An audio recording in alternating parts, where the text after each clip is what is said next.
एक बेटी सबसे ज्यादा भरोसा अपनी माँ पर करती है। जो बात वो अपने पिता से नहीं कर सकती, कुछ दोस्तों से नहीं कर सकती, वो अपनी माँ से कर सकती है। एक जो बेटी होती है वह अपने किसी खास दोस्त से बढ़कर अपनी माँ को मानती है। बेटी जो है माँ को दोस्त से भी बढ़कर मानती है। लेकिन जब एक माँ अपनी ही बेटी के लिए हैवान बन जाए तो फिर बेटी क्या करे? आखिर भरोसा करे भी तो किस पे करे? जहां उसे सबसे ज्यादा सुरक्षा महसूस होती है वह है अपने माँ बाप के घर में। लेकिन जब माँ ही हैवान निकल जाए तो आखिर भरोसा वो किस पे करे? उत्तराखंड के हरिद्वार से एक घटना सामने आई है। उसे देखने के बाद एक बेटी का अपनी माँ से ही भरोसा ही उठ जाएगा। यकीन मानिए, इस माँ की हैवानियत को और कारनामे को सुनकर आपका भी खून खौल जाएगा। बल्कि इस महिला के कारनामों को सुनकर आपको भी इससे नफरत हो जाएगी और एक बेटी का अपनी माँ से भरोसा ही उठ जाएगा। मुंह पर मास्क पहने हुए इस महिला को जरा गौर से देखिए। यह वह कलयुगी माँ है जिस पर अपनी ही 13 साल की मासूम बच्ची का यौन शोषण करवाने का आरोप लगा है। आरोपी महिला के साथ मास्क पहना हुआ खड़ा यह वो शख्स है जिसने 13 साल की मासूम के साथ हैवानियत की आरोप है। इसी ने महिला की बेटी के साथ दुष्कर्म किया और हैरानी की बात तो यह है, यह महिला का बॉयफ्रेंड है जिसका नाम सुमित है। पुलिस ने पीड़िता की शिकायत पर महिला और पॉक्सो और अन्य धाराओं में केस दर्ज कर उसे और उसके बॉयफ्रेंड को गिरफ्तार भी कर लिया है। इस महिला की हैवानियत की कहानी सुनने के बाद हर किसी की रूह तक कांप गई।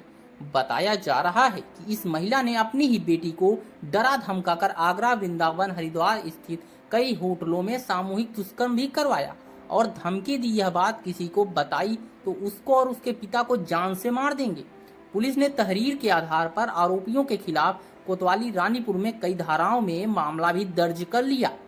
मामले की जानकारी देते हुए एएसपी हरिद्वार ने बताया कि रानीपुर कोतवाली में पीड़ित बच्चों और उसकी पिता की तहरीर दी थी कि उनकी नाबालिग बेटी को उसकी मां घुमाने के बहाने जनवरी 2025 में अपने दोस्त सुमित पटवार और शुभम के साथ गाड़ी में बीएचएल स्टेडियम की तरफ ले गई थी, जहां पर उनकी पत्नी की सहमति पर उसके दोस्तों ने शराब पीकर जबरदस्ती डरा धमकाकर बच्ची के साथ गलत काम किया था।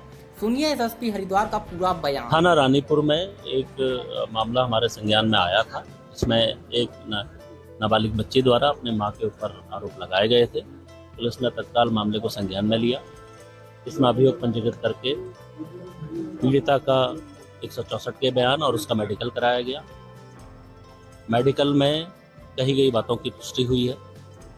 प्रथम दृष्टया मामले को सही मानते हुए पुलिस के द्वारा आरोपियों की अरेस्टिंग की गई है, उन्हें न्यायिक अभिरक्षा में भेजा गया है और इसमें जो भी व्यक्ति सम्मिलित है, अगर वो उसकी गलती है, उसने इस तरीके का गलत काम किया है, तो उसके खिलाफ पुलिस सख्ती से कार्रवाई करेगी। सबसे बड़ी हैरानी की बात तो यह है कि आरोपी महिला जो है बीजेपी महिला मोर्चा की जिला अध्यक्ष भी रह चुकी है।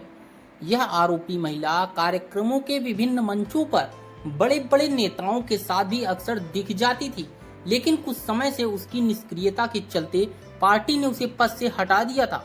वहीं इस मामले का खुलासा होने के बाद पार्टी ने आरोपी महिला को प्राथमिक सदस्यता से भी निष्कासित कर दिया। लेकिन एक मां ने जिस तरीके से अपनी ही बेटी को हैवाने को सामने धकेला, अपनी ही मासूम बच्ची का दुष्कर्म कराया, ऐसी मां और इस तरह की घिनौनी करतूत करने वाले को सख्त सजा मिलनी चाहिए, क्योंकि इस बच्ची के दर्द को भी समझना चाहिए जिससे खुद उसकी मां ने हैवानों के सामने परोस दिया। ऐसी हैवानियत और ऐसा हैवान कारनामा करने वाले इस कलयुगी मां को सख्त से सख्त सजा मिलनी चाहिए, ताकि इस 13 साल की मासूम को इंसाफ मिल सके, क्योंकि यह 13 साल की मासूम जिंदगी भर तक इस दर्द को कभी नहीं भूल पाएगी जो खुद इसकी मां ने इसे दिया है। आपकी क्या राय है वो हमें कमेंट बॉक्स में जरूर बताएं। अगर चैनल पे पहली बार आए हैं तो चैनल को सब्सक्राइब जरूर करें।